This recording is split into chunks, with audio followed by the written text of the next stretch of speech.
මේ තියෙන සාමාන්‍ය ටීව ඇන්ටනාවක් මේ වගේ සාමාන්‍ය ටීව ඇන්ටනා මේනකට මාගට්ටෙන් රිජෙක්ට නොද මම DDK ටෙක්නික ඉන්ඩස්ට්‍රීස් ප්‍රයිවල් ලිමිටඩ් කම්පනිය එක පොඩි වැඩකටාව එකගොල කරන්නේ මේ ඇන්ටනා මැනිෆෙක්චරින් කරන ලගේ අයිටම එකක් දිහට ඉති මට ප්‍රශ්නයක් තිබුණා දැන් අපි සැටලයිට් TV පාවිච්චි කරනවා මොබයිල් ෆෝන්ස් පාවිච්චි කරනවා ති මේ වගේ දේවල් කරනකොට මේ වගේ සාමාන්‍ය TV ඇන්ටනාවල්ට තියෙන තත්වය මොකද වෙන්න මේක එන්නට ෆෙල් වෙනවා නේද කියලා ලංකාවේ තාම ටෙක්නොලොජි එක වගේ නෑනේ කොළඹ එක විදිහක් රත්නපුරේ තව විදිහක් පොළොන්නරුව වෙනස්ම විදිහක් ඒ කියන්නේ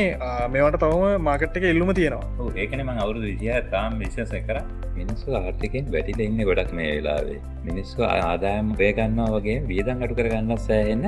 ළඟලා මේ කාලේ මං ගාවට මිනිස්සු හොයාගෙන එනවා සැටලයිට් ඇන්ටනා අයින් කරලා ගෙවා ගන්න බැරුව නෝමල් ඇන්ටනා හොයාගෙන මෙතෙන්ට එනවා හොයාගෙන මිනිස්සු මට දැනගන්න ලැබුණු දේ තමයි මේ වගේ ආර්ථිකය තත්ත්ක මේ මිනිස්සුන්ගේ අනවශ්‍ය ලාභ ගන්න නැතුව ඒ මිනිස්සුන්ගේ අවශ්‍යතාවයට ගැලපෙන විදිහට හරිම ප්‍රොඩක්් එක දෙන්න පොඩක් සීරියස් එකක් නිර්මාණය කරලා තියෙනවා මේ තියෙන අපේ DDK ඇන්ටනායක මේක තමයි අපේ තියෙන හයි කොලිටිම ඇන්ටනායක මේක ගොඩක් අපි දෙන්නේ සිගනල් වීක් ඒරියාවලට මේ තියන්න අපේ DK ඇන්ටනායක ලංකාවේ ඕනම තැනකට පාවිච්චි කරන්න පුළුවන් කොමන් ඇන්ටනායක මේක ඉන්න SMS ඇන්ටනායක මේක පජට් ඇන්ටනාවක් ඕනම තැනකට පාවිච්චි කරන්න පුළුවන් මේක දැන් මේ තියෙන්නේ හදපු ඇන්ටන එකක් මේක තව ඉලමන්ස් ටික විතරයි දාන්න තියෙන්නේ දැන් මේකේ සර්කිට් එක ඔයාලා කොහොමද කරන්නේ ඔයාලම සර්කිට් එක හදනවද එහෙම නැත්නම් ගොඩක් වෙලාවට මම හිතන්නේ ඔය චයිනා වගේ රටවල් වලින් ගේනවනේ ලංකාවේ දැකලා තියෙනවා ගොඩක් නිෂ්පාදක මේ චයිනීස් මේ පුංචි පරිවර්තන තමයි දාන්නේ